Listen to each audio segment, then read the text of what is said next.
Okay, so under the curve, what is the percentage of observations under the curve? 100% of observations.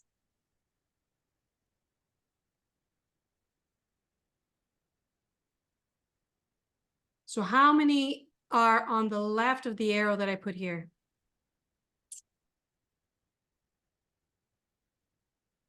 50%. Exactly. So if it's 100%, if this is symmetric,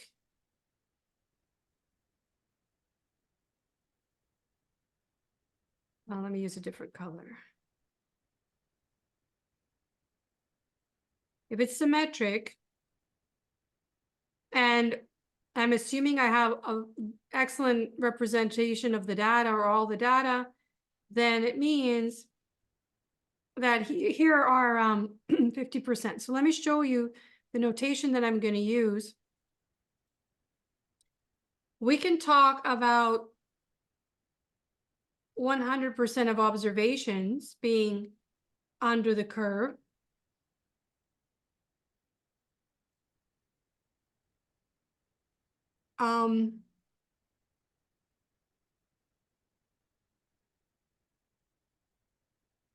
Let's talk about where X represents the curve. This is like the arrow here. And I'm going to use mu to denote the middle value that is both the mean, median, and mode. Remember, for symmetric distribution. And you told me that this is 50%. And you are correct. So what does this mean? The P here can mean the proportion of observation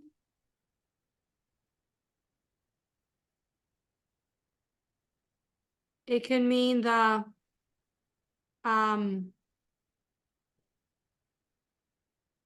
frequency.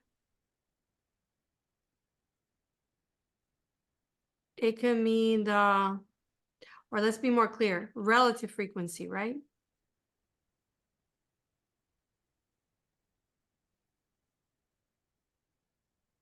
What else can P mean?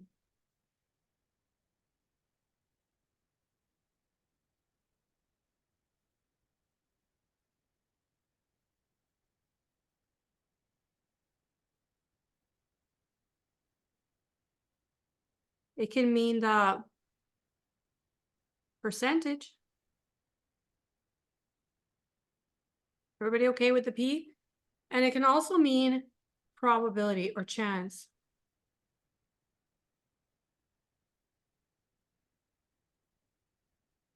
Why can it be chance? Because this is to represent all the possible outcomes.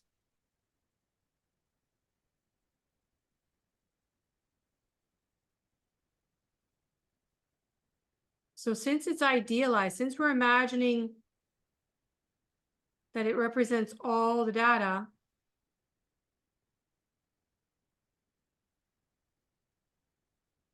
we can also say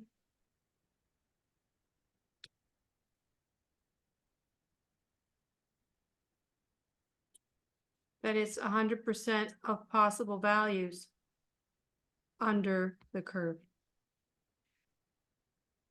Okay, so this is what we do with a relative frequency histogram. We use it to make predictions once we assume it represents the population. All right, so let's see what else I can do here. Let's say here that those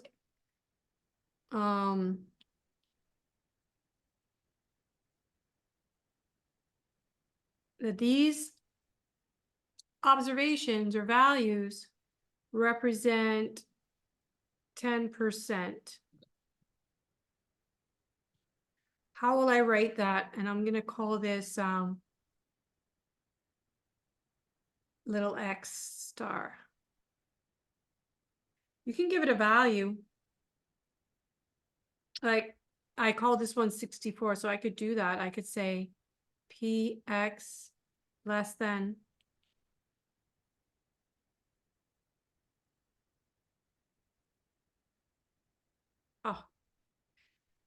slipping.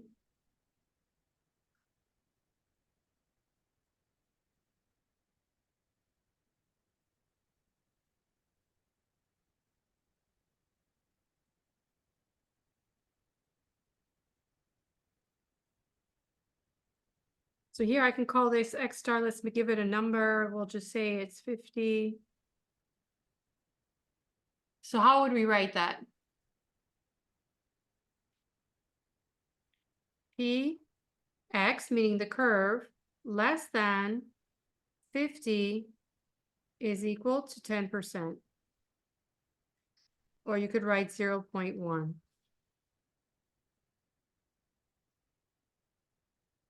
Both of these, 64 and 50, are called, do you know what they're called?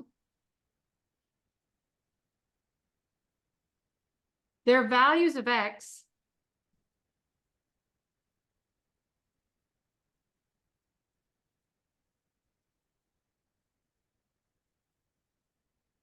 But I'm also relating them to something called percentiles.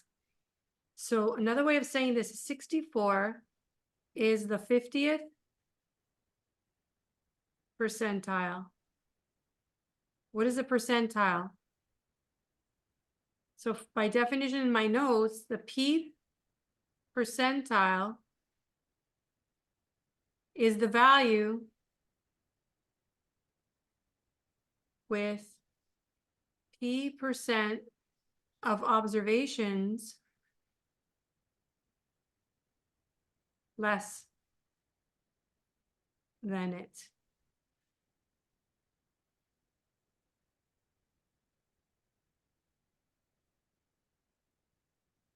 So this value, 64, has how many percent less than it?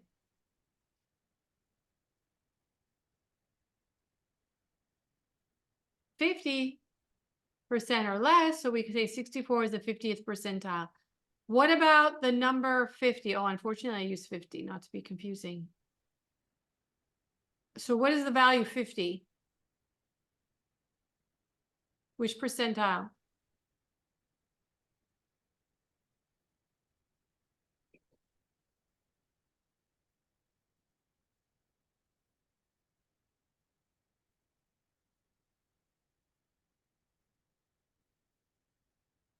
$50 is the 10th percentile because 10% of the observations to the left. So this is the sort of thing that's used when you take a standardized test. They tell you how you rank with other people. If you're the 10th percentile, 50 percentile, 80th percentile, they'll tell you. Tells you how much, how many people did worse than you.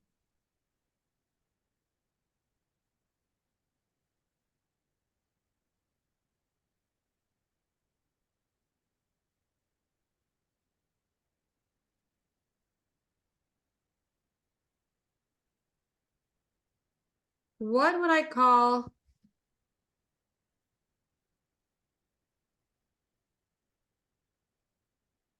let's say X star star is equal to 80. And this represents 5%. What would you call X star star or 80? What would you call that?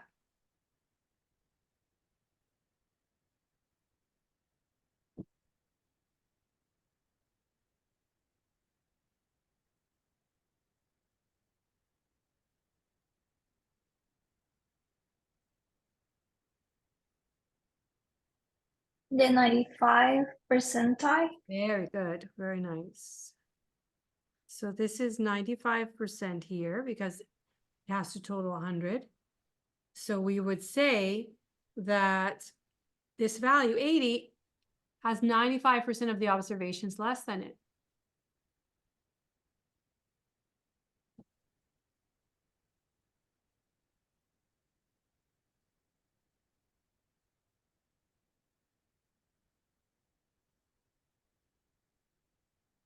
What's another way to refer to that?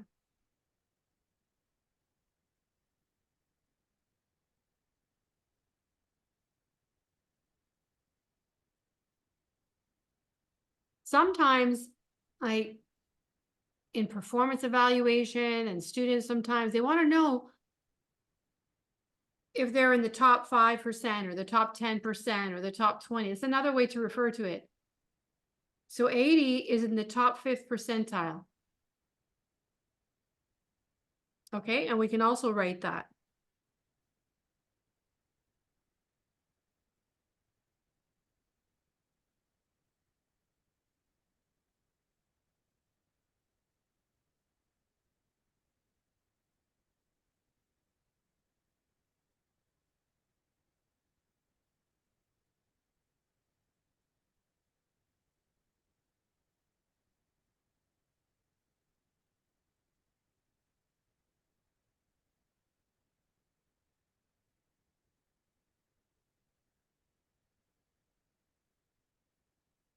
Top 5th percentile.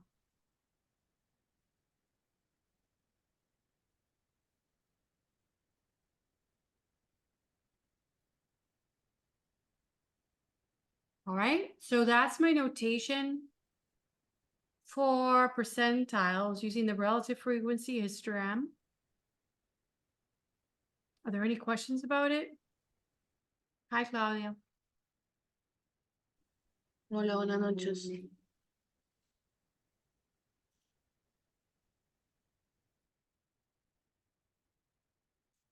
Are you familiar with this notation, Claudia? ¿Está bien? Sí. Okay, good. So let's talk a little bit about the density curve. So I call this a density curve, and it contains the relative frequency histogram inside. Properties that the density curve inherits from relative frequency histogram is that the area under the density curve is 100%, or we can say 1. The area under the density curve of any one particular value is 0. In other words, area or density only exists between a range of values. Let me show you an example of what I mean. Like, okay, between 64 and 50, what percentage of observations are in between here?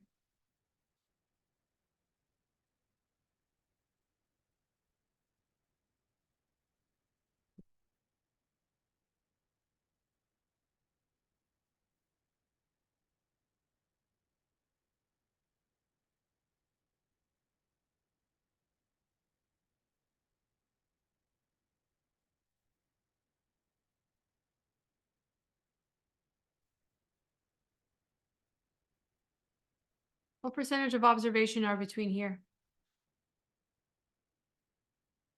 You can see between here, oops. Between 50 and 64. 40% of observations. Right, 40% of observations between here and here. How do we write that?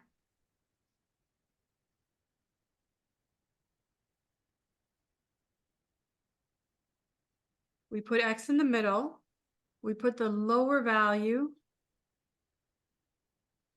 And we put the upper value. And we put the answer. And we use the arrow to encase or entwine 50 to 64. So it's in between. You say in between.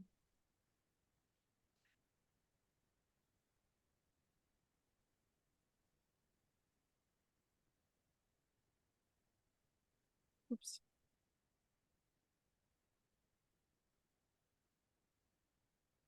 Let me start over here.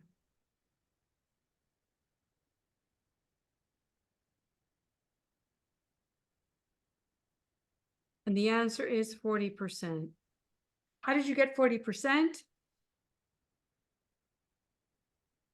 You take the whole area, which is 50, and you subtract off, you chop off this bit, 10, and it leaves 40.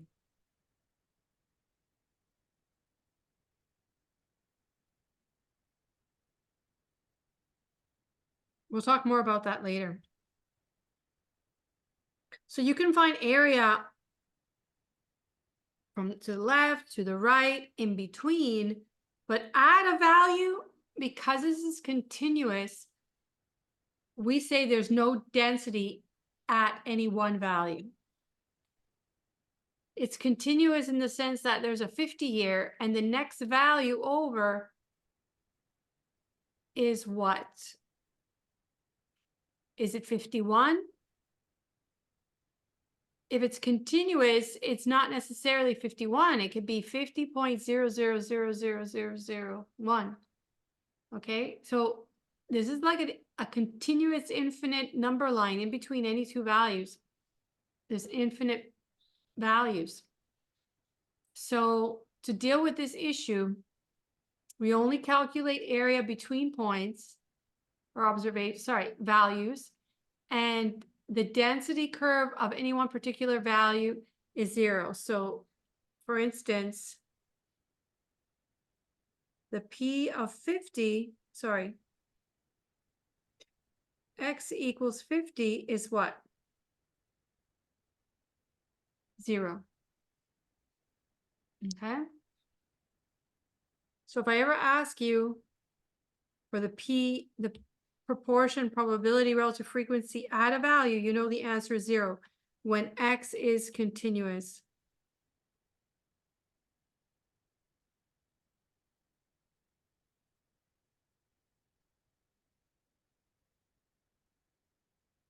Got it? So as I was saying here, if I made this value 50 and I made this value 51, because it's continuous, how many observations how many values in between? Really, it's infinite.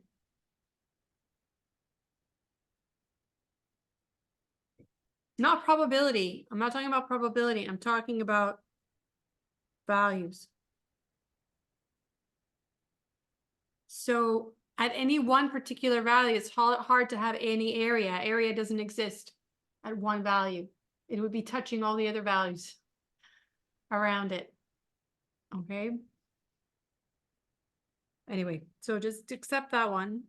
So then we already did this discussion here about percentiles. The pth percentile is the value such that p% of the area under the curve lies to the left of it. And we already did this.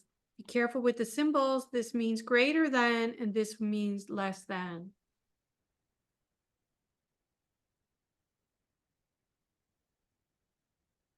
Any questions so far? So those are 4 properties of density curves that come from them being the curved, smoothed out relative frequency histogram.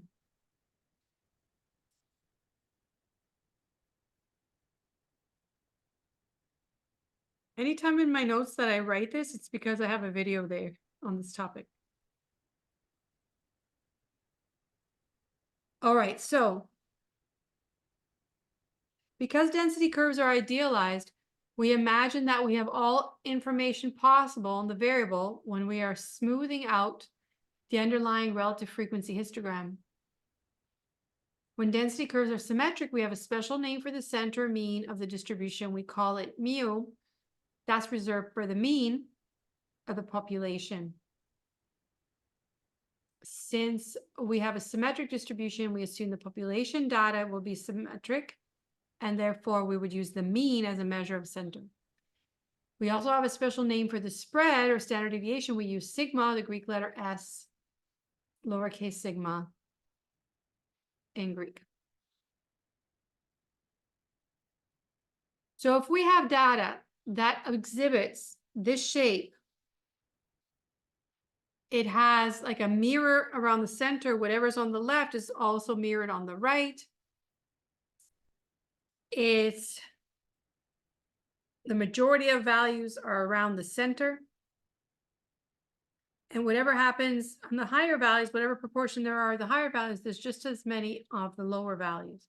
And this creates this balanced symmetric distribution. If you have a frequency, if you have a relative frequency histogram that looks like that, you should check to see if it's a normal distribution. What would make it normal distribution? Everything I've said so far applies to symmetric distributions, but not necessarily normal. A normal distribution has one particular, well,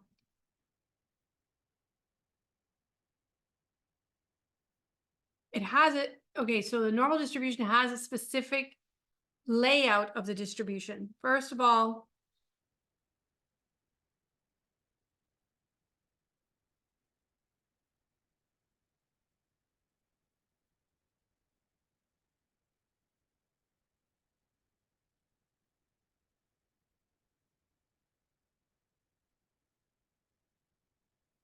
let me try it again. Oh, can't do it. I'll do it like this.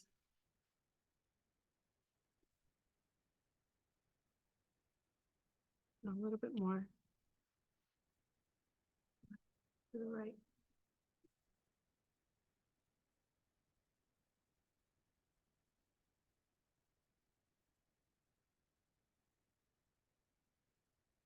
Why do I feel like I went? I'm drifting.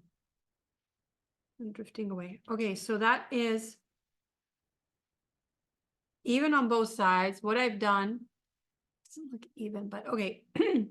This distance here is one standard deviation away, and this distance here is supposed to be one standard deviation away. And this marks one standard deviation from the mean, and this marks one standard deviation below the mean.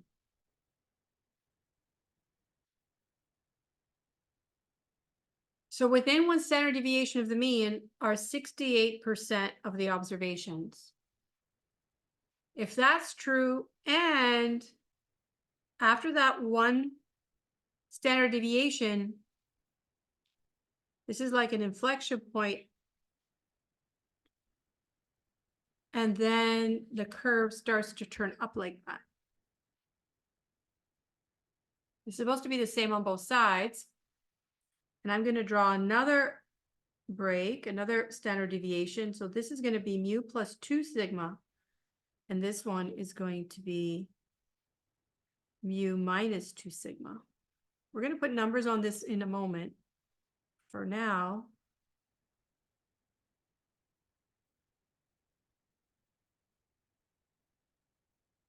it's 95%. In other words, almost all the observations should be found within within 2 standard deviations of the mean. So between 2 standard deviations of the mean,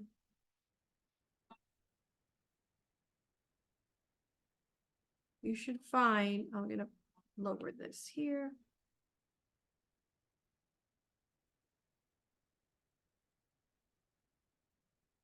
%95 of the observations should be between 2 standard deviations.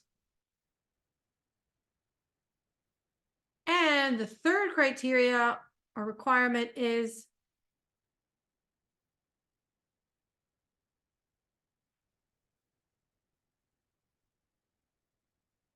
basically there's supposed to be data over here. There's supposed to be some observations out here. This is 3 standard deviations.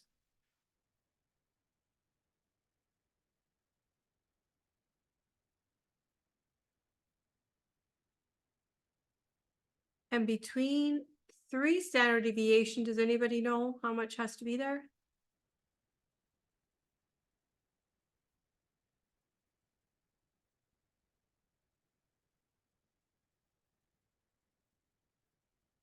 Practically all of them, except for what we're going to call outliers. So in symmetric distributions, you should have read and learned that outside 3 standard deviations from the mean are outliers.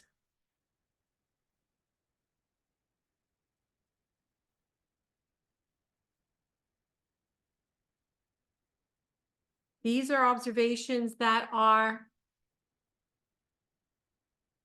inherently different. They're away from the data. and they're worthy of investigation and reporting, right? Because they're unusual if they occur. A normal distribution has a small percentage of outliers. That's not true of every distribution. Think back to the example. I'll show you what we did when we talked about the spending data, and we checked the percentage of distributions. This percentage of observations around it. No, it wasn't spending data. It was the data of pocket money that we found the standard deviation for, and I taught you how to use the standard deviation. So basically what you can do is to get data. If it looks like it's symmetric, call the average the mu and call the standard deviation S, call it sigma, and then check if this is true. If it's true, roughly true, that within one standard deviation you find 68%, within 2 you find 95%, and within 3 you find 99.7%, it means that you can assume the distribution is normal, and then all the attributes of normal distributions will be can be used to make estimates or make predictions. So if it's 99.7% in between, how much is outside? How many outliers are there?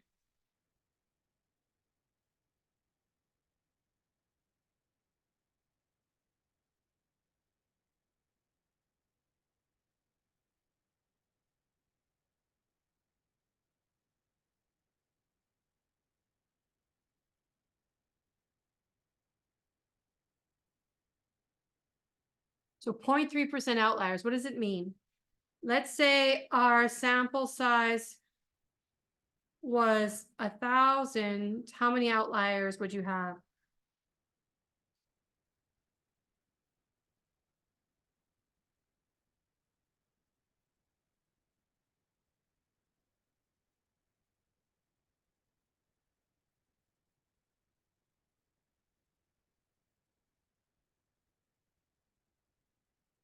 Let me write that better. How many outliers would there be?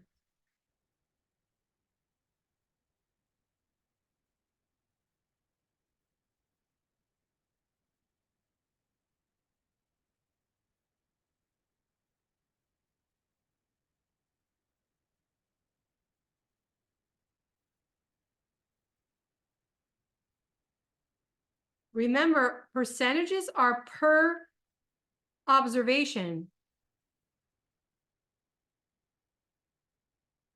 So if we have 1,000 observations, how many outliers is that?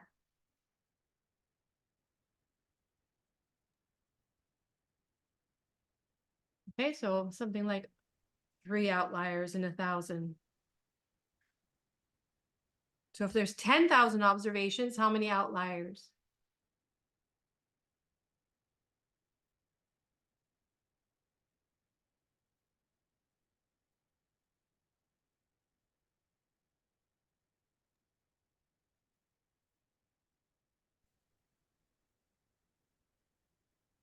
Okay, so you can expect 30 extreme values, and they should be some higher and some lower, should be spread out like that.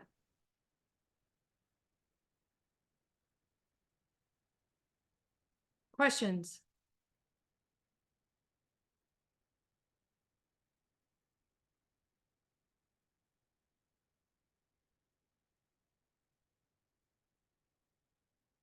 Okay, so what I'm going to ask you to do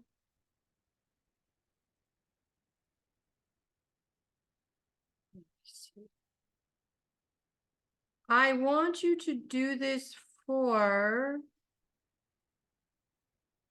let me give you an example.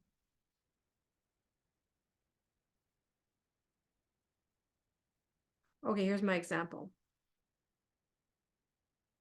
You have 100,000 observations of height from women in Puerto Rico 18 and over. X bar was found out to be 64 inches and S was 2 inches. Imagine you make a distribution of all your data and you see it's symmetric, single peak, bell-shaped, and we assume It's another thing. It has to be a single peak. The shape I show you has one peak. And so we assume the height of women is normally distributed, okay? Draw it here. Draw the distribution as a normal here. This is how we would write it. X, this tilde symbol means distributed.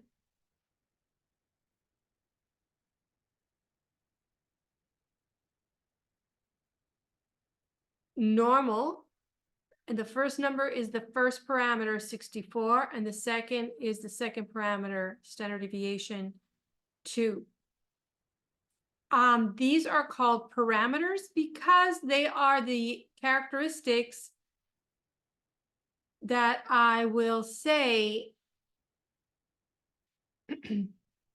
are the same as my very large studies mean and standard deviation, okay? So draw that here. Show me where all the numbers are, how it would look. So draw that for yourselves.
How's it going?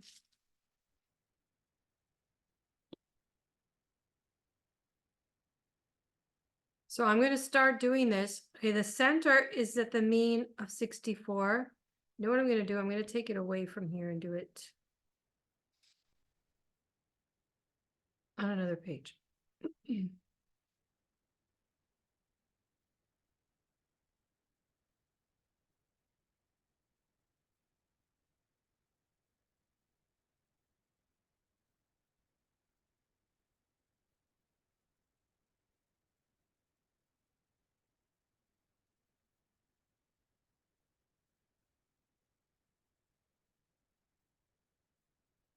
So mean is the middle.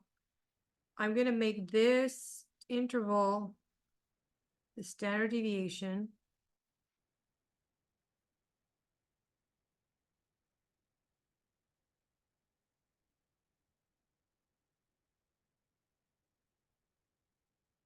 And then I'm gonna put a peak here. And I'm gonna draw one standard deviation inflection point and then make it curve up. That looks terrible. And make it curve up and make it curve up.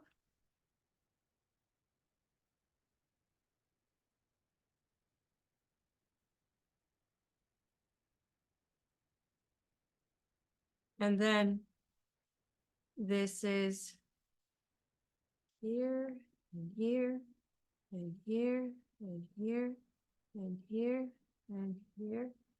And this is going to be 66, 68, and 70. And this is going to be 62, 60, and 58.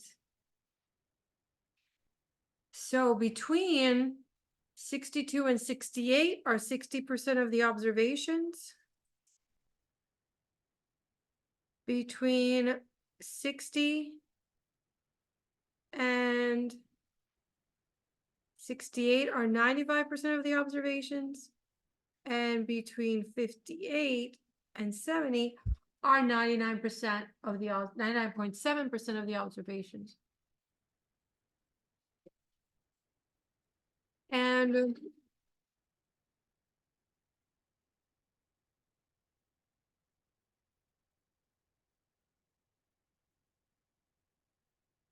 what's the percentage of outliers?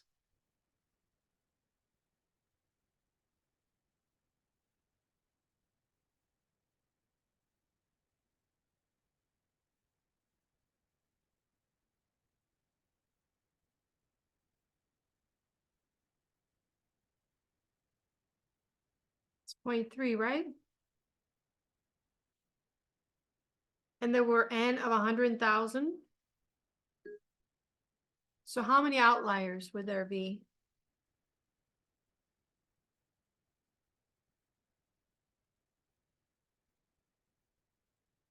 5 zeros? 300 outliers?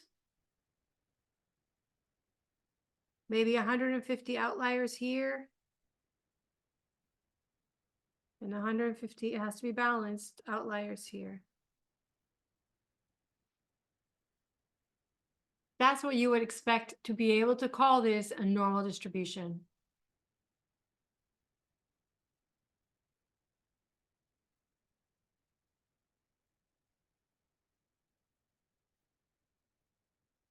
And then we can write the probability or the proportion or percentage of observations that are between 62 and 66 is 68%. The percentage of observations between 60 and 68 is 95% of the observations. And the percentage between 58 and 70 inches is going to be 99.7% of the observations. What is the chance that X is bigger than 70?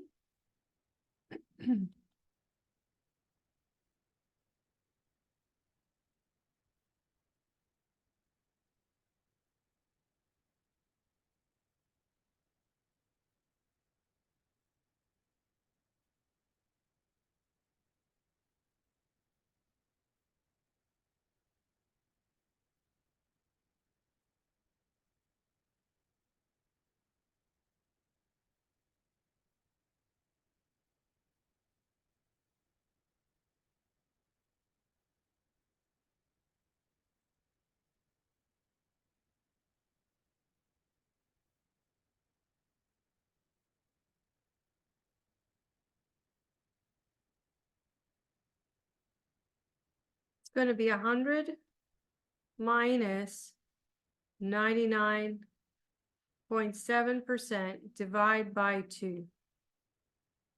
Because the whole thing is 100. In between, it's going to be 99.7, and then you have to divide it by 2 because there's 1/2 on each side. So what is that?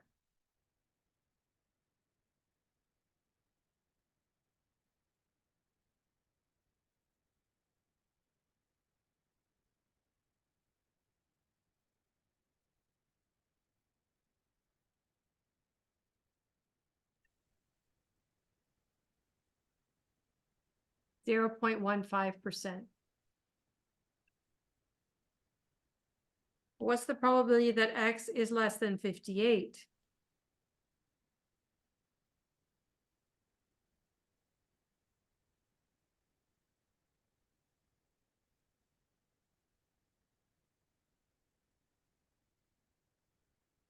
Zero 0.15. Same, right? It's balanced. 0.15%. Any questions? So what we do with this is we make predictions.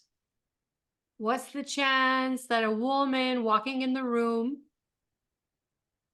is taller than 64 inches? What is your answer?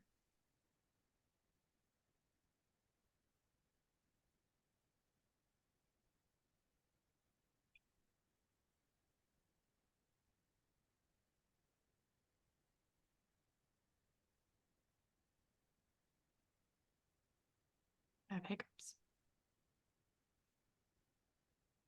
There is a 50% chance. Yes, a 50% chance again. Okay. So what I have in the notes are a bunch of exercises related to this graph. And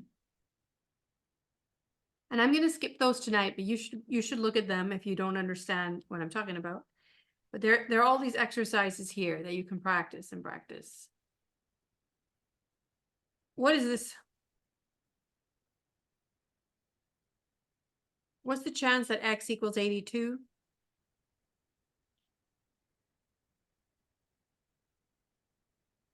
Zero. Whenever it's an equals and the variable is continuous, the probability or percentage or proportion is always 0. Okay. Okay, do all of these. Okay, let's look at the ones with the estrellas here. Oh, let's look at all of these actually. So I'm going to take my drawing over here.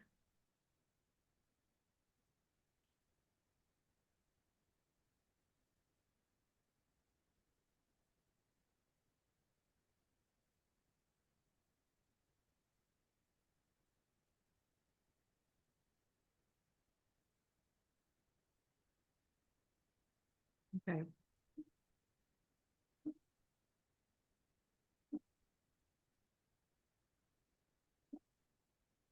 All right.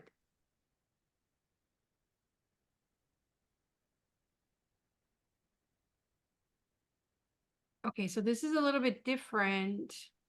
Actually, I think we have to do one more before we do that. Let's do.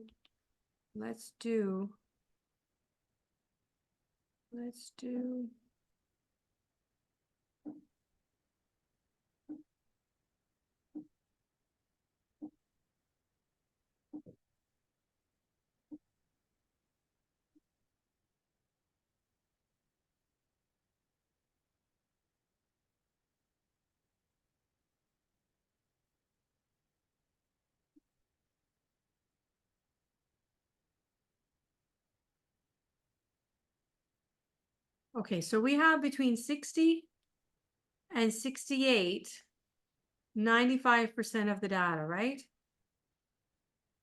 If it's 95% in between, what is on the left of 60?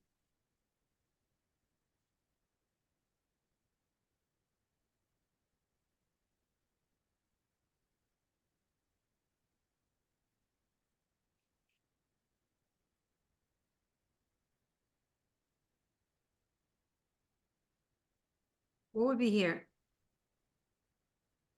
2.5%. Right, how did you figure that out? 100% minus 95% divided by 2. That's right, so that's going to be 2.5%. And then over here, what's greater than 68? The same reason, 2.5%. Very good. All right. So from this graph, you can gather information. You have information from 1, 2, and 3 standard deviations before the mean, 1, 2, 3 standard deviation above the mean, and you can look just exclusively on one side at a time. What is the answer to this question? What is that asking?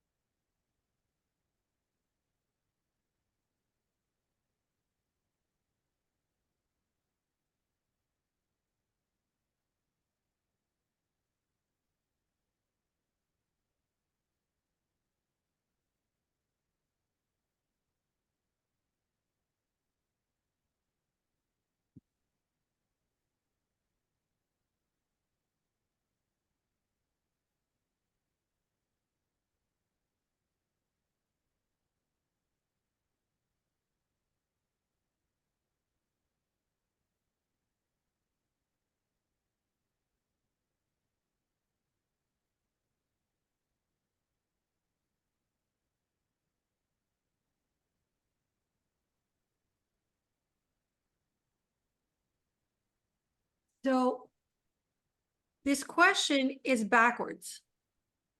Usually I put a number here and then I ask you for this number, but now we're going to do the opposite. I give you the area and you tell me the value. So where's the position? What's the percentile?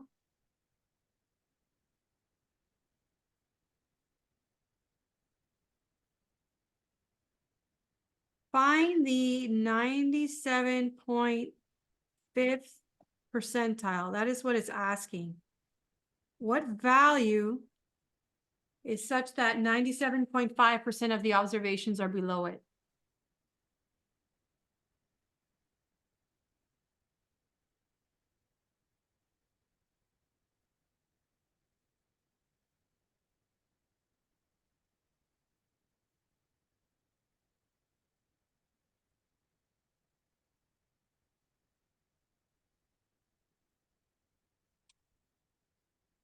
You can just guess.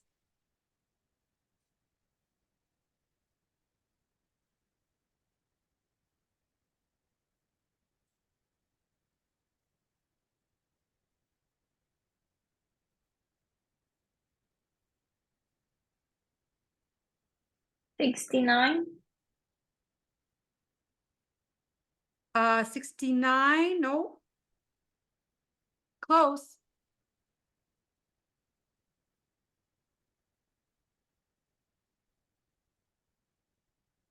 What about 68? 68 has 95 plus, you told me 2.5. How much does it make, 95 and 2.5? 48.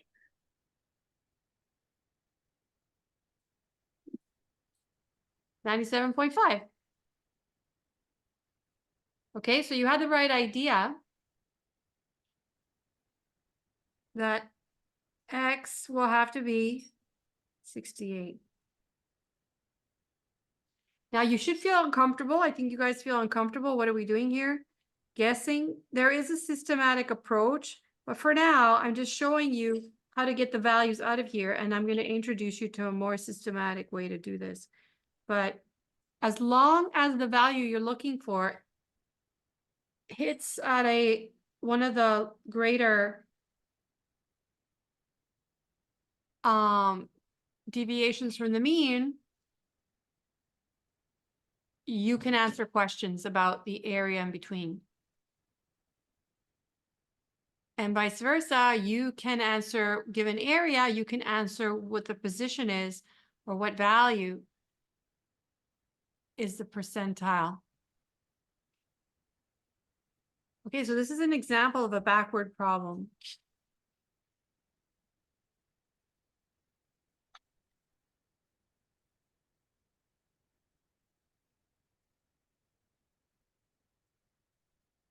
Okay, so you should feel a little bit uncomfortable, but get it, but just feel like how you're supposed to do this every time. So that's why I'm gonna show you a new technique. What about this one?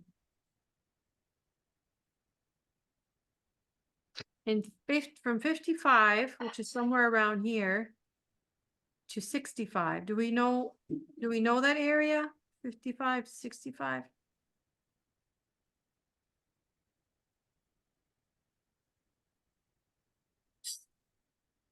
if we try, we would estimate, we just wouldn't be perfect, okay? You won't be perfect because this is not a straight line. This is not a triangle. This is a curve. And it's difficult to estimate. In fact, if any of you took calculus, you know that we need to calculate the area under the curve. And what is the curve? This is a function. This is the function that corresponds to the curve. The function depends on x, sorry, not x, depends on mu and sigma. And obviously the functional form. So there's a form here, but for every different value of mu and sigma, the curve changes. So this is the function, like this is, I'm not going to ask you to use this. I'm just showing you this. So this would be like that, fx. It's a function which creates the curve that looks like that.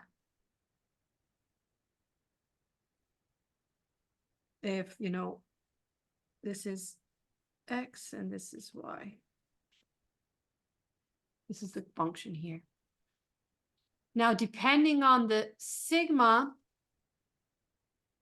the larger the sigma, the flatter it is, the more spread out. The larger the mu, the more shifted it is away from the center. And what you could do if you knew how to do calculus is that you integrate to find the area between here and here. You would use the integral to find it, but we're not going to do that in this class. Okay, but that would be the much more sophisticated way to do this. And actually all those areas are programmed. The solution to any area is programmed into Excel. It's programmed into some certain calculators and different software that use that use stats or calculate statistics. But we have this really rough way of doing it. And to do something as specific as 55 to 65, that would be like here to here. We don't really know what that is. We can guess, we can say it's like, we would have to get the area from here, which is 50, and subtract off this. And then we can talk roughly, it would be the difference there. But I put an estrella here, an asterisk, because asterixo or asterixa. Anyway, I put it here to say this is not so clear. Okay, so this tool that we have has kind of failed.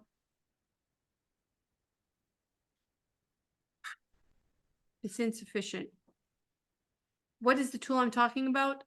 The 68, 95, 99.7% rule. That's my tool.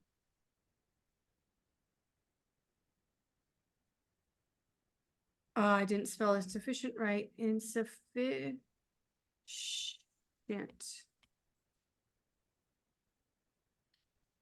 And what about this one? I'm going to make it bigger because it's not clear.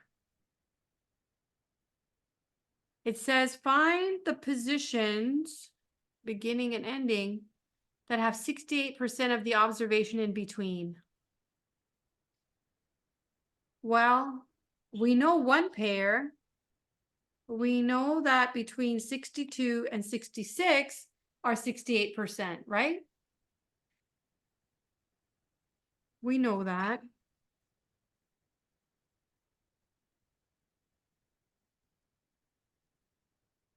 But how many other positions could have 68%? You can find 2 other places that have 68% between. It's not very clear. Again, this drawing doesn't necessarily give us a clear answer on that one either.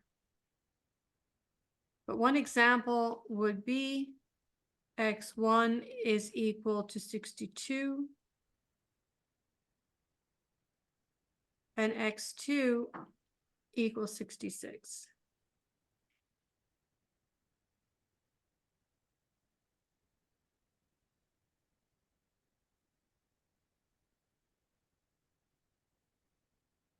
But there are infinitely many pairs that will suffice. And this one, what would be the answer to this one? What's the chance that the variable takes a value that's greater than 40? Where's 40 on the time? I mean, on this a number line.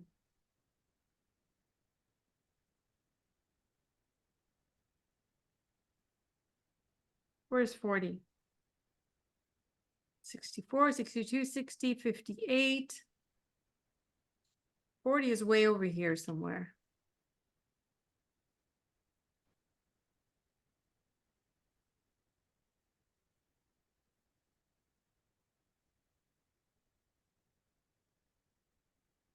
What's the chance that a value is more than 40? So in other words, what's the chance that a woman is taller than 40 inches?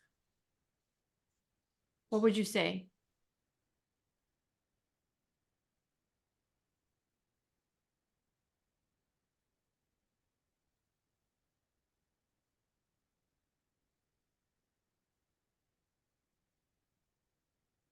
Mm, 99%.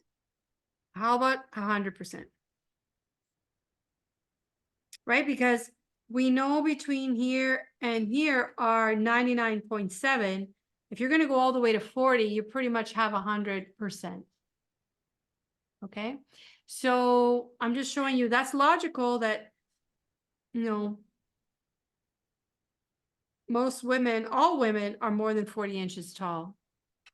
40 inches is 40 divided by 12. It's less than 4 feet. What is it?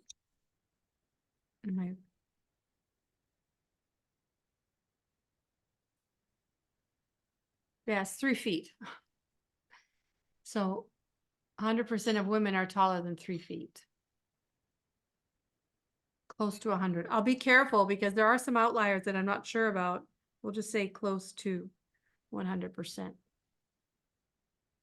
could be one out there because there was 150 that would be less than 58.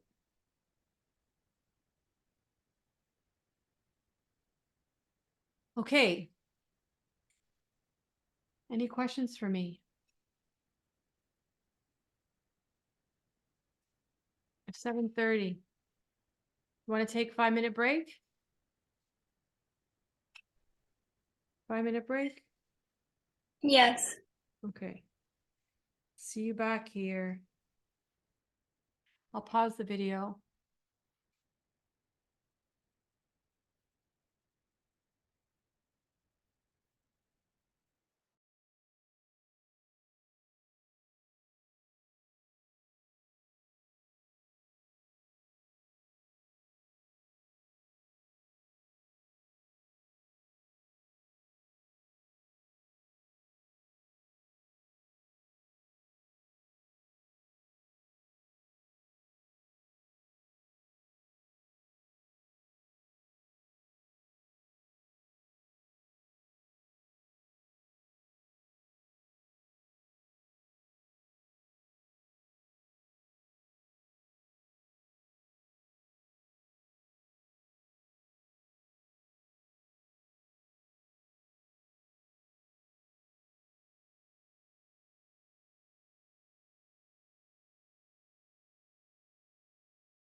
Okay, I'm back. All right, let's see,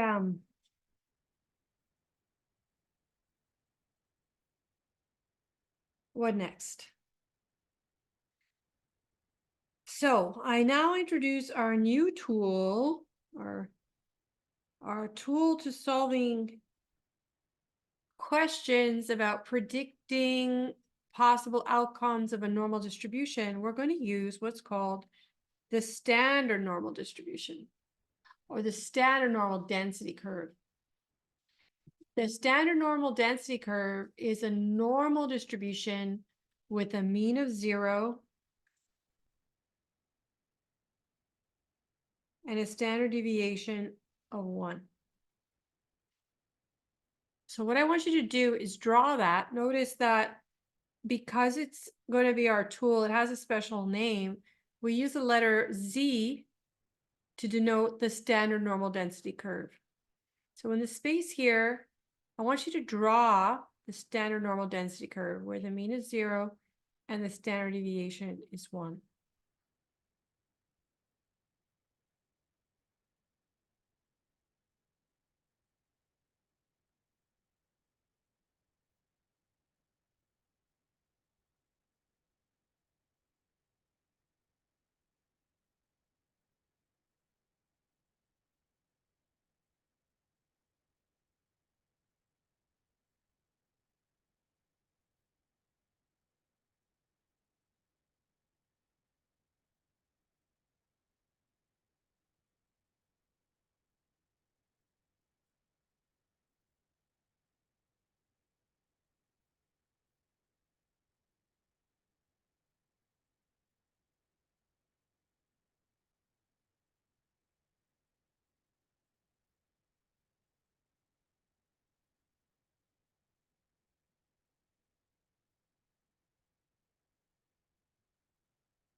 So what you're going to do is like we did before. Actually, I can steal this one again and just change the numbers.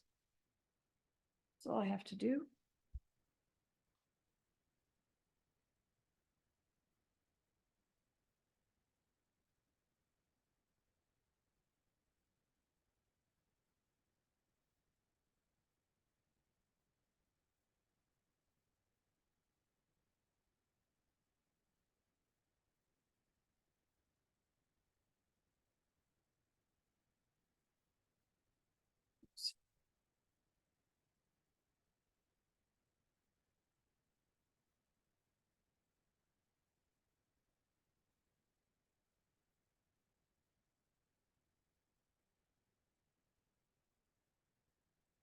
Zero will be here.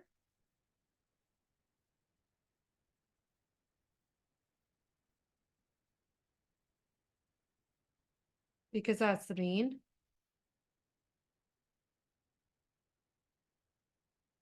Zero plus or mu plus sigma is 0 plus 1. So this will be 1. And mu minus sigma will be minus 1. And similarly, mu 0 plus 2 sigma, or 2 times 1 will be 2. And then mu plus 3 times sigma will be 3. And this will be minus 2, and this will be minus 3.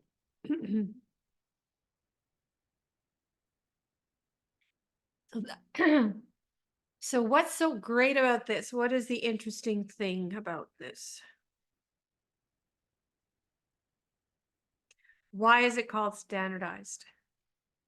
It's called standardized because the number tells me where I am relative to the center, which is quite important because most of the values are around the center. And being further from the center here corresponds to having a bigger value for Z. So for instance, 0 is 0 standard deviations from the mean. 1 is 1 standard deviation from the mean. -1 is 1 standard deviation below the mean. 2 is 2 standard deviations above the mean.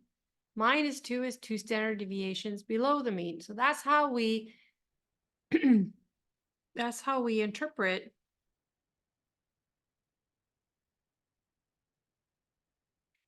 the standard normal distribution. Z represents the curve, but any value along here would be small z. We now use the symbol P with big Z less than little z because it's this, when we see this, we say under the curve Z, under the density curve Z, less than a value, small z. Okay, so what's happened is we have actually a table that gives us the values to the left, the percentiles, in other words, the percentages for every one of these values to up to 2 decimal places. And that table is found on page 21. So that table was generated here. I'm going to teach you how to use the tables, although in some of the videos you'll see I use Excel. So you can learn how to use Excel for homework, but in the test you have to use the tables. So I'm going to focus on the tables with you. Although you should easily be able to understand how it works in Excel, and the video instructions provide that information. So let's see what we have here. There are 2 tables because we are going to get information from 0 and below and 0 and above. So 0 and below are all negative z-scores. That's what we call these. So this is like the small z over here, right? And the way the table works is this is z to 1 decimal place, and this is the second decimal place here. You know what? I'm going to leave it like a z here so you don't think it's a 3. It's a z. So what is the smallest or the largest negative value that you have on this table?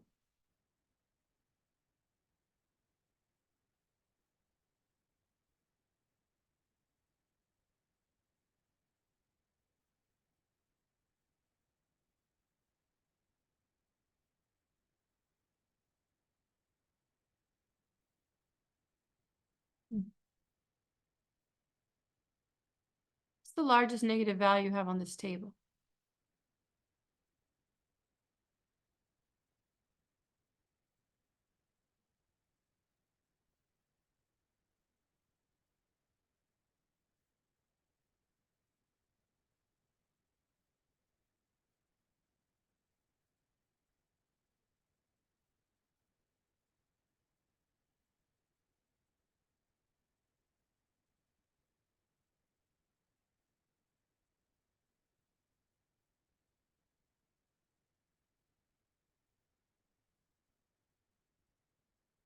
The largest negative value. The most negative.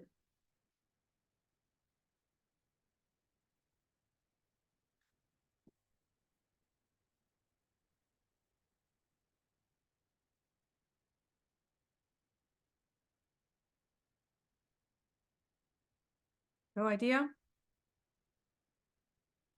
This negative 3.49. So the largest negative value, oops, is negative 3.49. And it could be over here somewhere. And what is this? What is the area under the curve Z to the left of negative 3.49? This is the area to the left of negative 3.49. It's very small. So for up to 2 decimal places for the Z-score, you get 4 decimal places of the probability or proportion. So this is equal to 0.000002.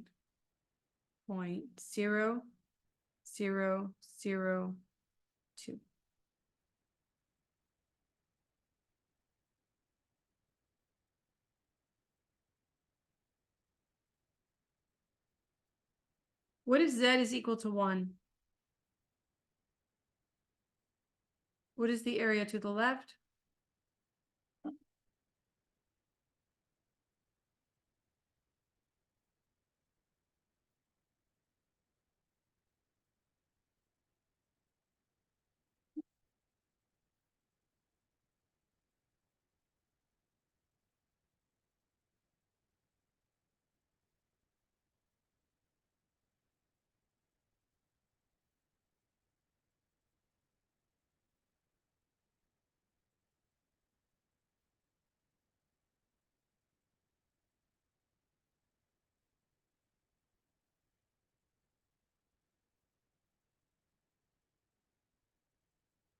So you go here under the Z to find 1, and negative 1 is here, and I messed up because I wrote 1, not negative 1 here. I got to put negative 1. I ran out of space. So let me write. Sorry about that. This is negative 1. So the area to the left is here, 1587, 0.1587.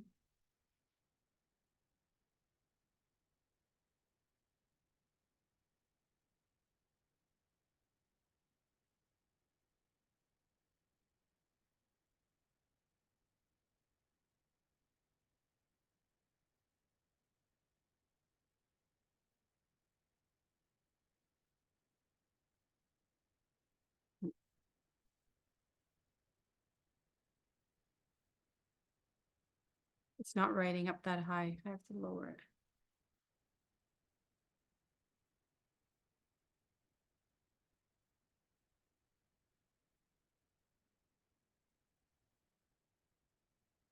Okay. So 1587 is like 15, it's almost 16%. And this one is like 0.02%.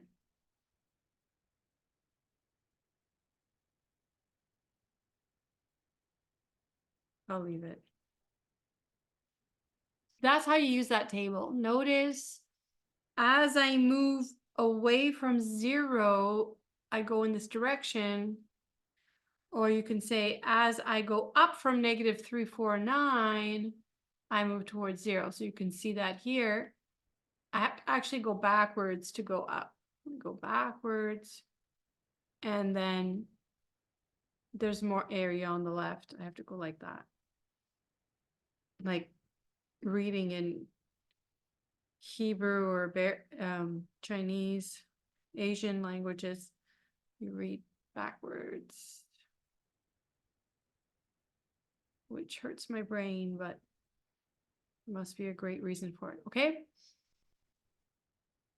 And as we go down, we get to 0. And what is the largest number on this table?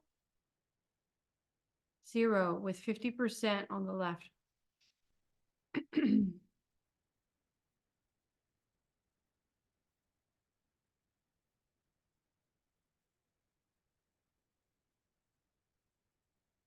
Questions?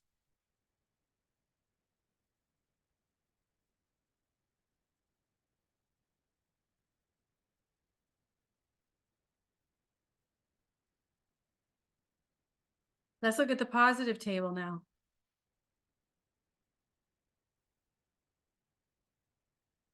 This is the positive table. What is the biggest number on this table?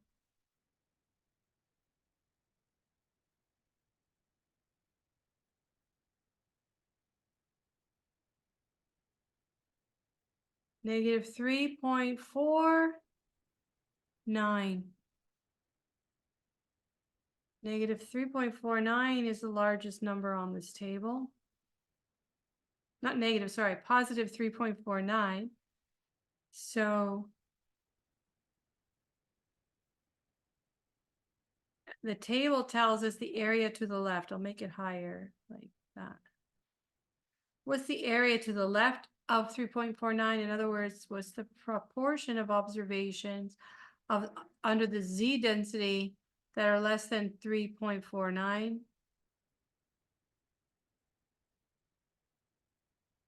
Should be high, right? Like 100%? How much is it? 99.98%.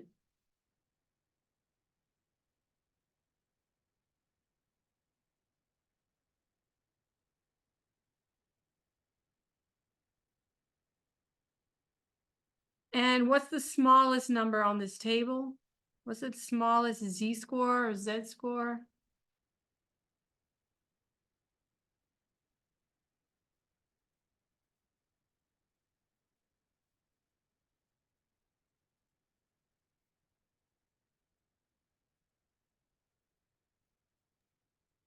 The table stops here at 0. And here, the probability that Z is less than 0 is equal to 50%.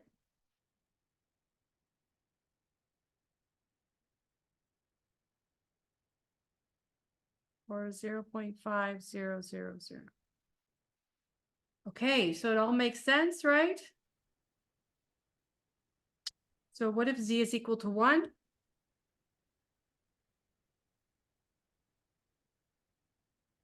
What would be the area on the left?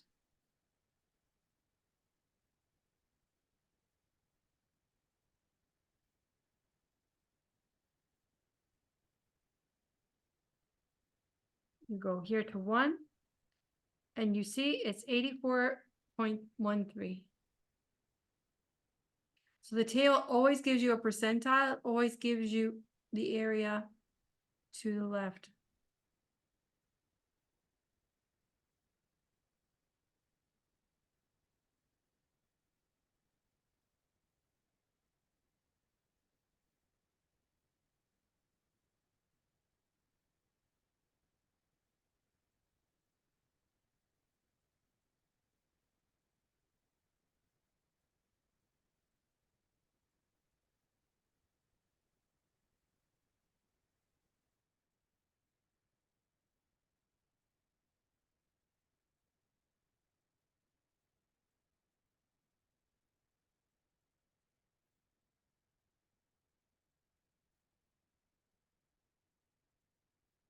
All right.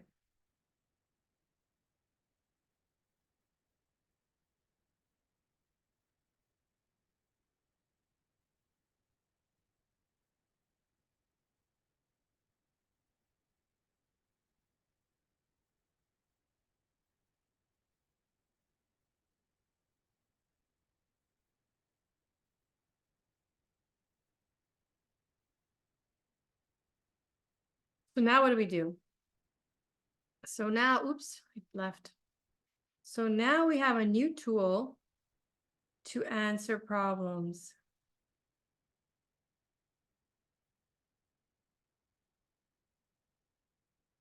I have many exercises here you can practice, but I only want to spend another half hour with you. So I'm going to jump. I'm going to jump over everything and start, because this all has videos. Everything has video explanation. And I want to start, I think here.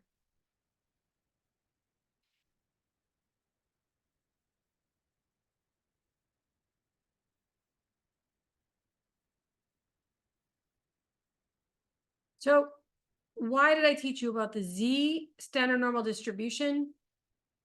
Because every normal distribution can be related to the standard normal distribution where the units of the standard normal are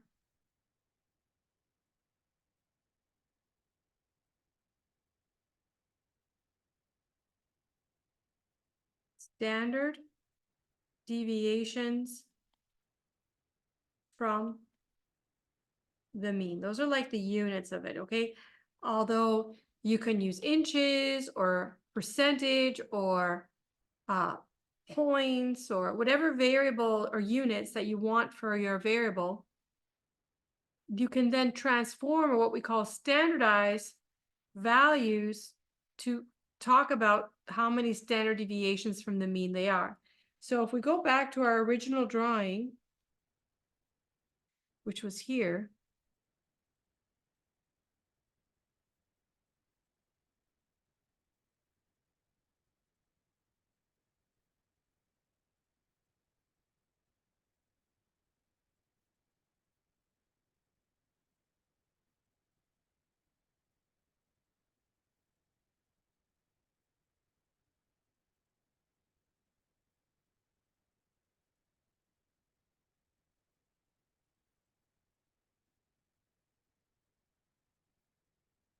that was my Z drawing. Let's get the original. This is the original drawing.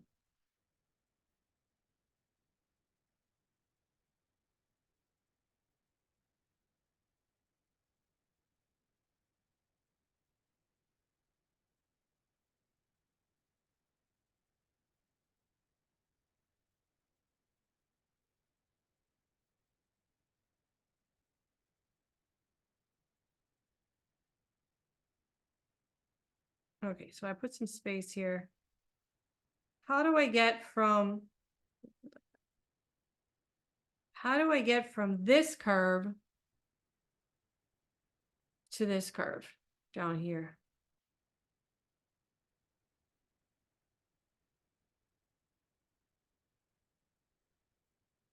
Well, the way I've drawn them, they look the same, but they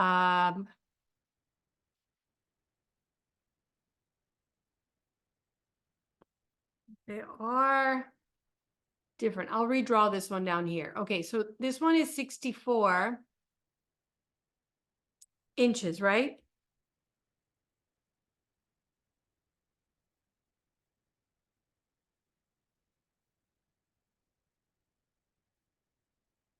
I'm gonna write like 64 inches. But it's also the mean. It's 0 standard deviations from the mean. So if we call this X, I can create X minus mu, which looks exactly the same, but that is shifted by subtracting every value on the distribution, including these tick marks here. I can subtract all of them by mu. What would be the resulting graph?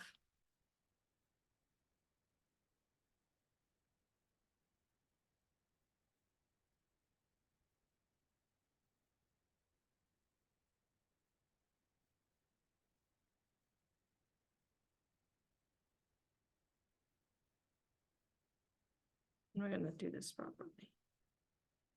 Let's do it like that. There.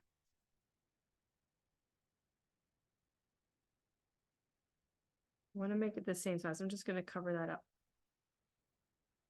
So on a number line,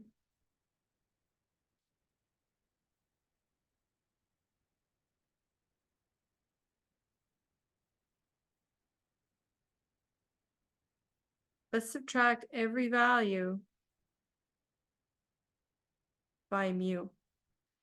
So we'll begin here. 64 minus 64 is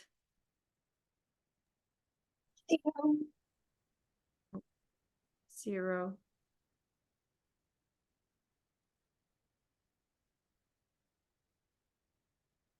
I'll just erase this. I'm going to redraw this after. So 64 minus 64 is 0. 66 minus 64 is 2. 68 minus 64 is 4, and so on. And the same thing here on this side. 62 minus 64 is -2. 60 minus 64 is -4, and the other one's -6. So that is achieved by just subtracting every observation by 64.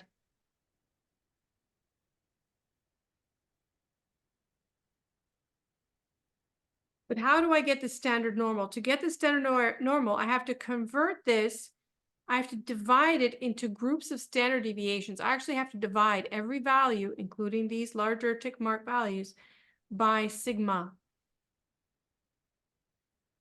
Let me steal that drawing again.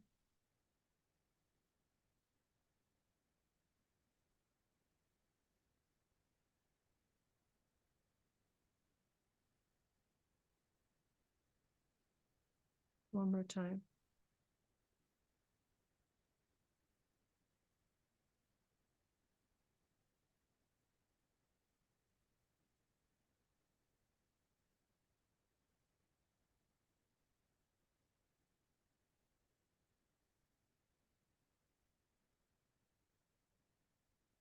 So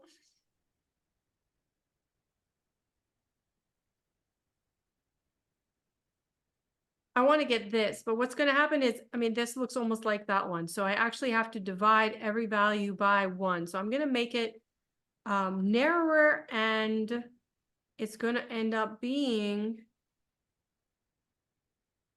like this. I'm going to take, I just want to take this.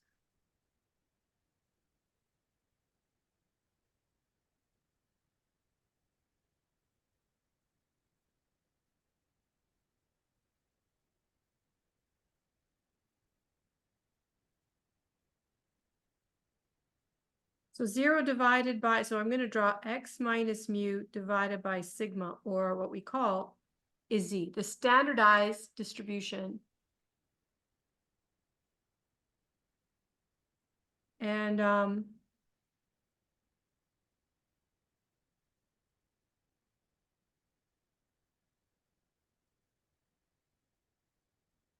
this is 0. This is -1. And I'm going to move this over.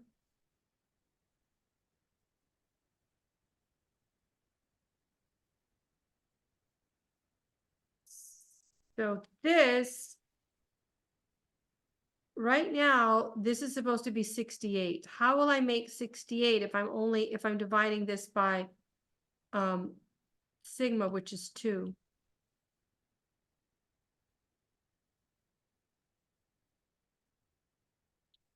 I'm going to divide everything by 2.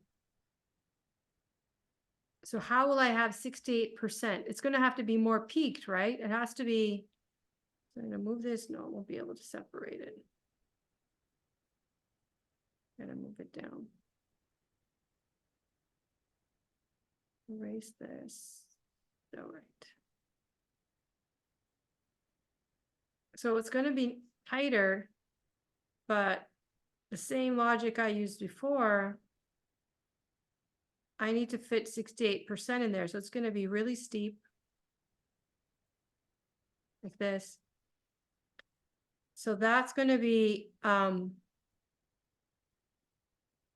also lopsided. I guess my 0 got moved a little bit.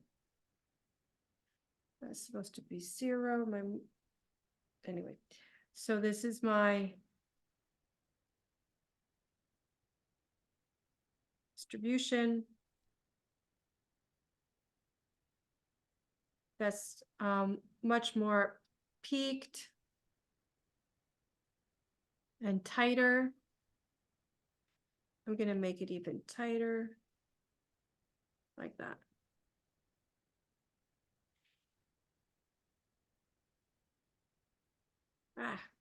It has to go like this, and then there's a flexion there. And so it'll be 1, this one divided by 2 will be 2, and 6 divided by 2 will be 3, so it's gonna be really tight, -2 and -3.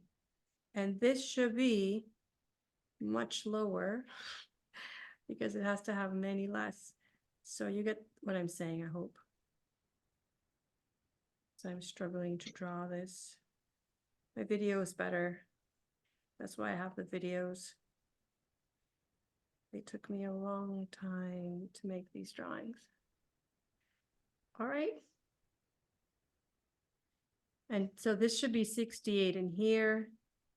This should be 95 from 2. And I'm making a mess. I'm gonna stop drawing. So it should be 95 between here, and there should be 99.7 between here and here. Okay, so this is known as converting from X to Z is a standardization process where you divide the distance from the mean, the deviation from the mean by standard deviations, and you convert into the variable called standard deviations from the mean.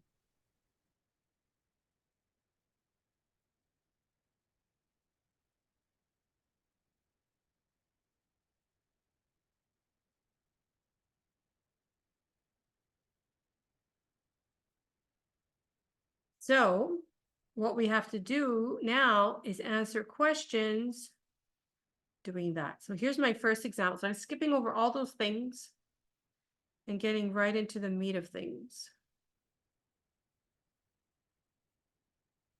What do we do with this new tool?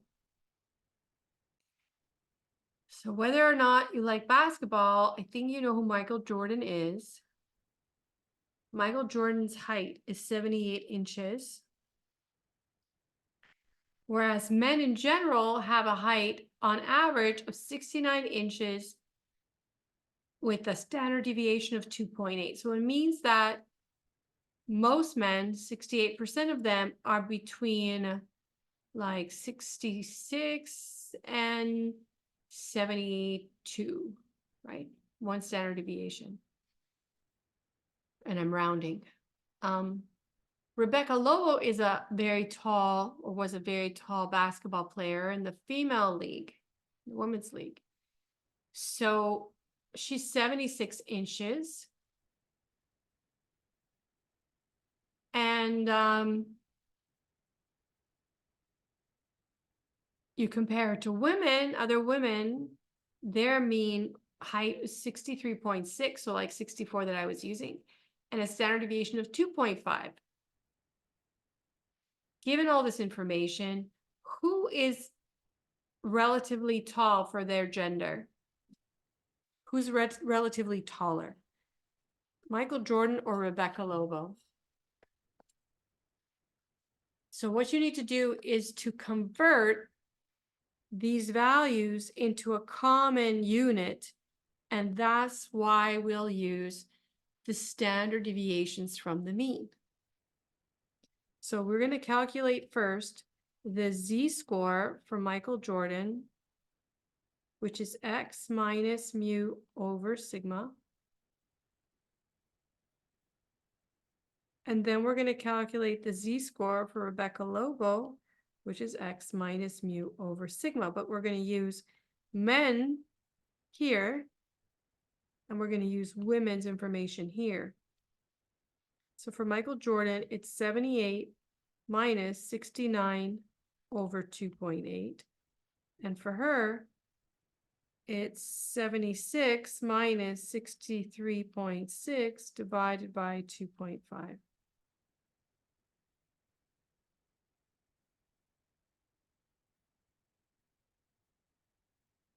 So calculate those and then we'll talk about it.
What did you get?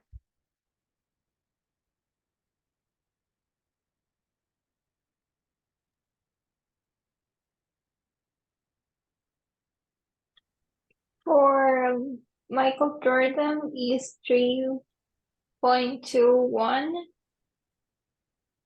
Yep. For Rebecca Lover is 4.96. All right. So who is relatively taller?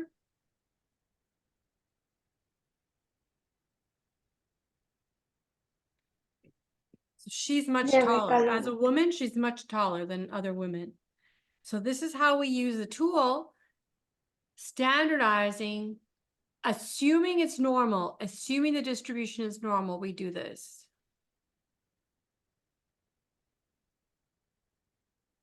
At least we assuming that it's symmetric, we can do this, right? And now what does it mean? Okay, so this is 3.21 standard deviations. From what we understand, anything beyond 3 standard deviations on a symmetric distribution is called not just a symmetric, but a well, I guess, yeah, symmetric distribution is called an outlier, right? So both of them, Michael Jordan and Rebecca Lobar, are both outliers.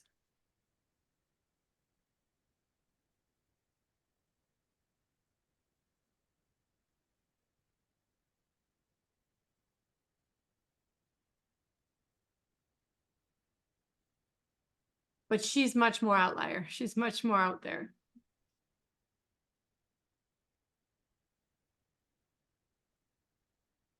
Okay, let's do another problem. So this is the way that we can take different distributions and actually standardize them so we can compare them. All right.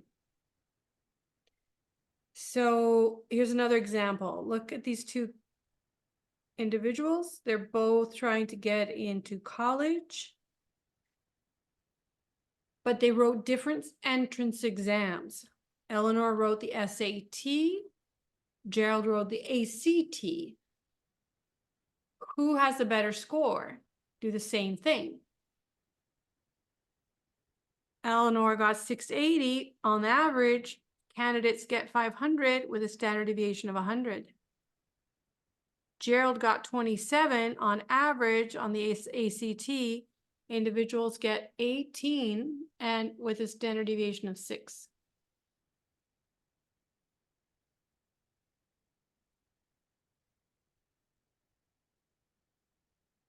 So you need to take the score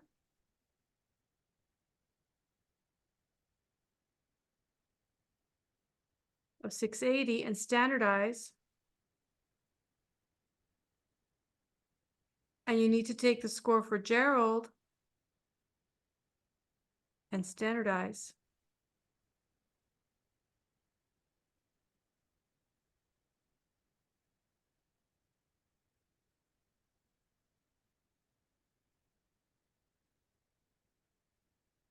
And tell me who's better.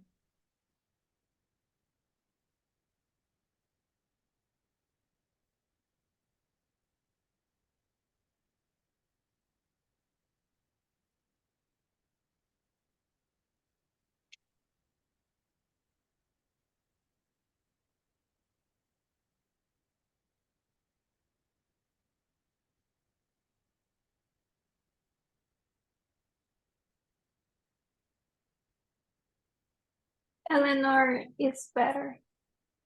What did she get? 1.8. And Gerald 1.5? Yes.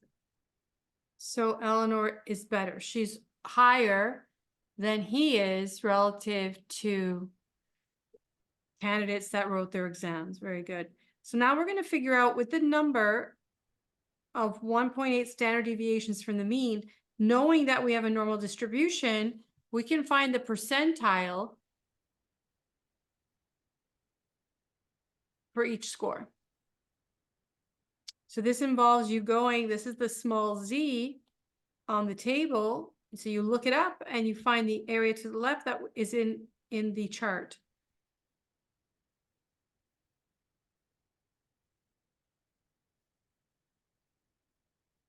And you do the same thing for Gerald.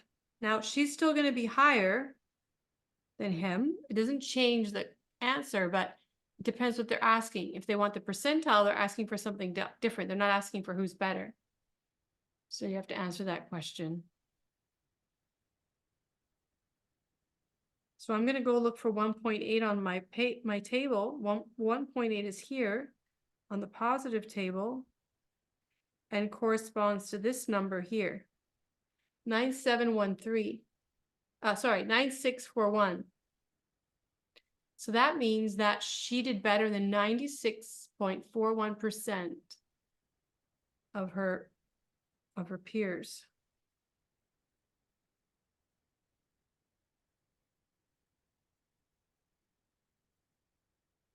Let me verify that. 96.41. And he got 1.5, so he got 93.32.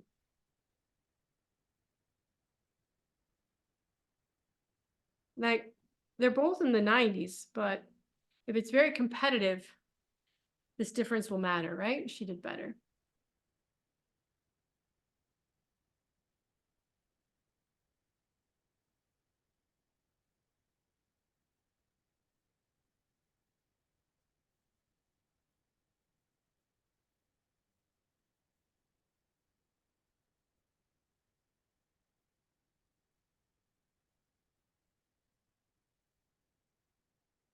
All right, so now I'm going to ask you in the reverse. Rather than giving you the score and you getting the percentile, I'm going to give you the percentile and you have to get me the score.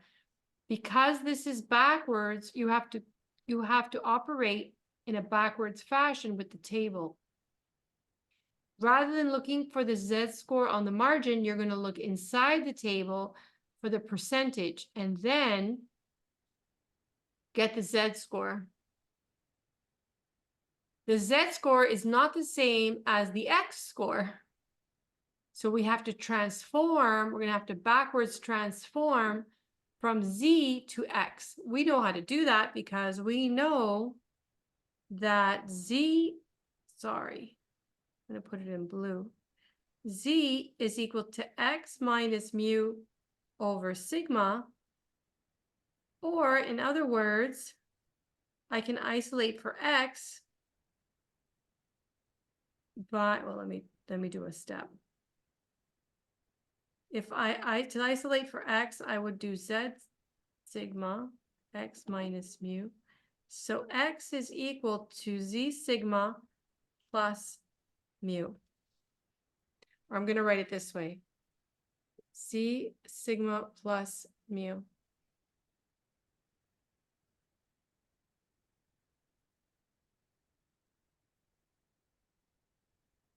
This I called standardizing.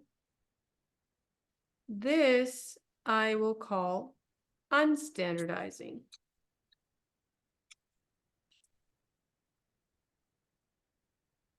All this is explained in my videos and my notes.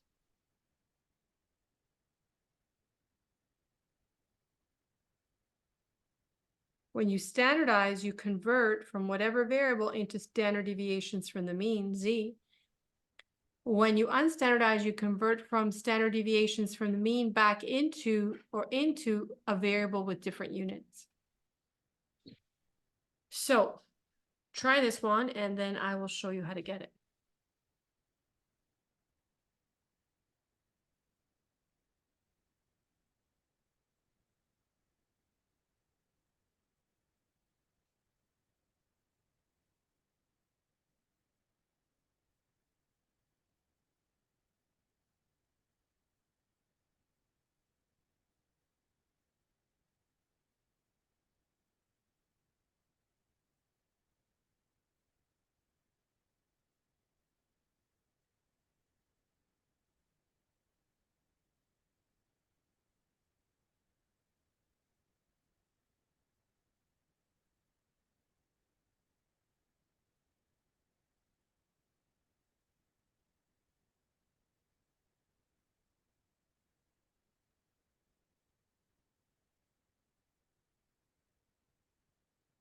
So I'm going to look for 9900 on the table. Inside, that will be here. And now I have to see. This one is 9901 and this one is 9898. Which one is closer to 99.9900? Isn't this one closer?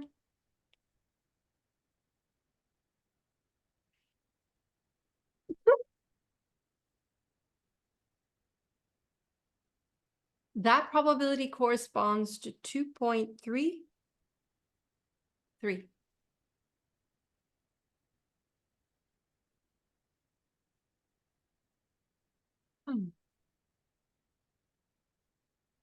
So what it means is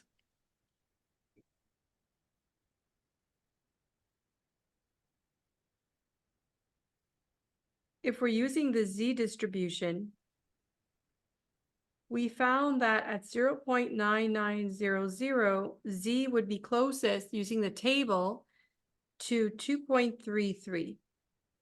That was what I call step one. Everything's fine? So you get that? I have to mark 99%. It must be here because this says go to the left. So that's 99%.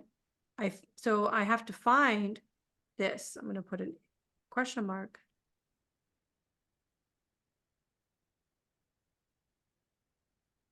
And we found is 2.33. Now, step two, this is how many standard deviations from the mean, but now we have to convert it into a score. So we write X equals 2.33 standard deviations from the mean, and we plug in sigma and mu for Gerald. So what was sigma for Gerald?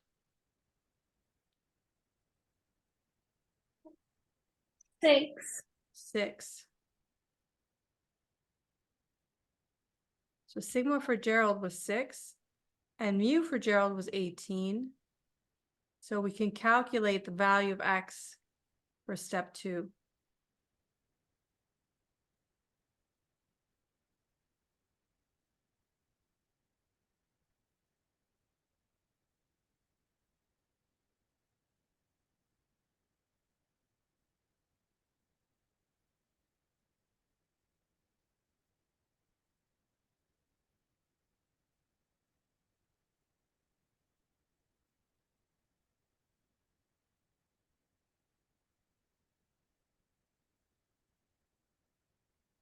.98.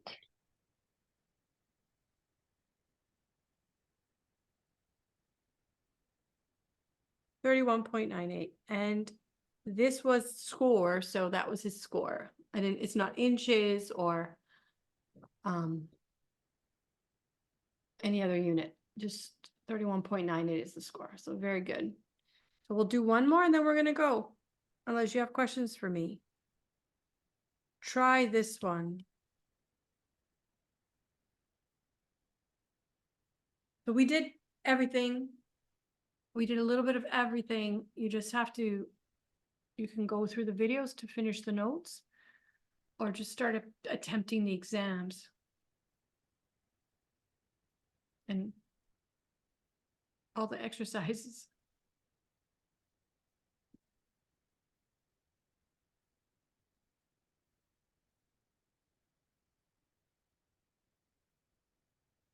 So draw this, that will help you.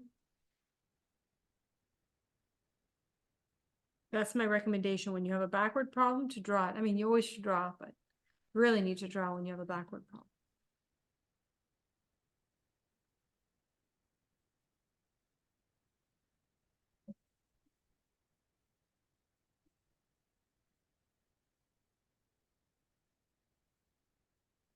Scratch myself.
Got it?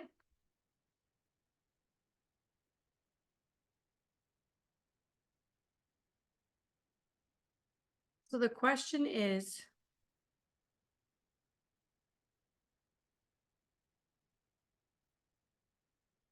what score would Eleanor have to have? This is a Z to be in the top 5 percentile. So this would be 0.0500.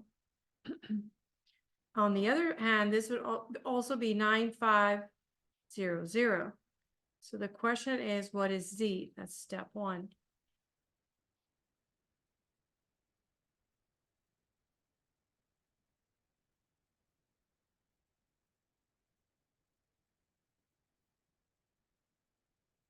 So we go to the tables and we look for 9500, which would be here somewhere. And we go the closest we can go. Now I have some rules about what if it's many values? You're going to see examples like that. Which one should you pick? You average if there's exactly 2 that are same distance. You go to the average between the 2 options in terms of the Z-score. So we're looking for 9500, and that's going to be between these. Look at that. This is 9495 and this is 9505. So this is a perfect example. What's my answer? It's between 1.64 and 1.65. Perfect. So let's write that down. So it's the average between 1.64 and 1.65, or 1.645.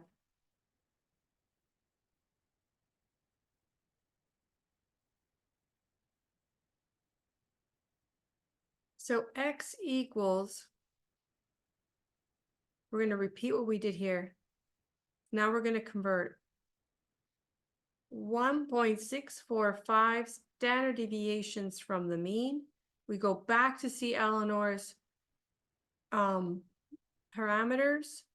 For Eleanor, it was the SAT, and these are the parameters here.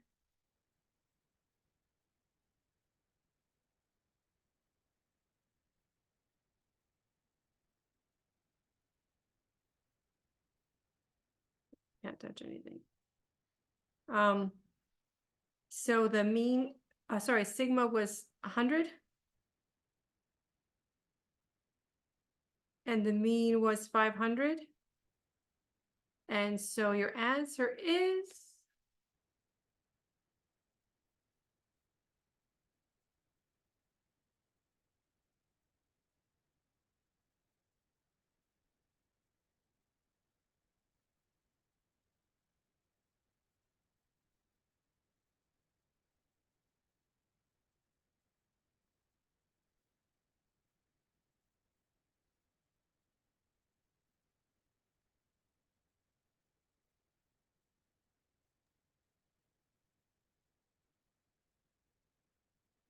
$664.5.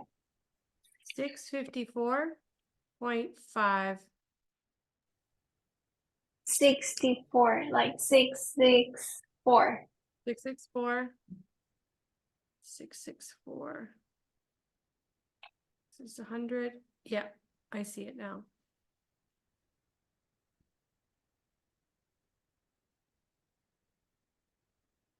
All right. Okay, so I did a little bit of everything. It's up to you guys how you're going to study. If you want to meet with me, let me know, but pick out a good effort to try the problems on your own.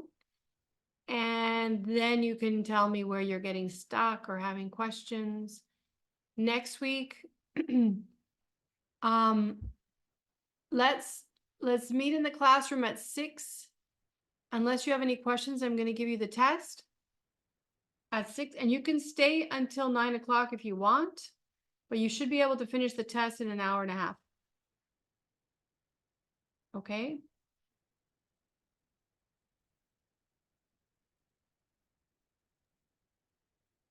For the test, we have to bring the tables ourselves, or they're gonna No, be I in the will give you test. the tables. I will give you the tables. You'll see examples of the test on Moodle too. You'll see samples to see what the test is like. So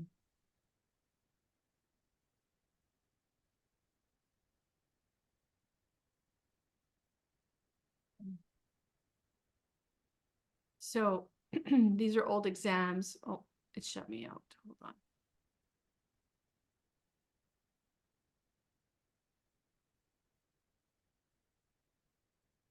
So these are old exams. Oh, these are all old exam questions, but these are old exams. And you can see the questions I ask. And you don't have to do the regression ones because it's not required, but they're good review for the test, except for the regression ones. And I don't think, I'm not going to have a long, like an answering section, but this is good practice too. I'm just going to have multiple choice questions. So at the back, I give the tables here, see? That's all you need. I don't think you're going to need any formulas. I mean, it's mostly understanding what's going on. So make a good effort to try what I've given you. If you want to start doing the exams and you get an idea of where you need help, then you can go into those specific topics and improve your understanding, or ask me. I can meet with you and help you. Okay? Okay. Have a good week. We'll see you. We'll meet each other on next Thursday in the classroom. Got it? Okay, thank you. Have Good a night. good weekend. Bye. Thank you for Good showing up. night. Bye. Right. I'll Have a post good this one. video on the platform. If you need it, you can see it. Okay, bye. Bye.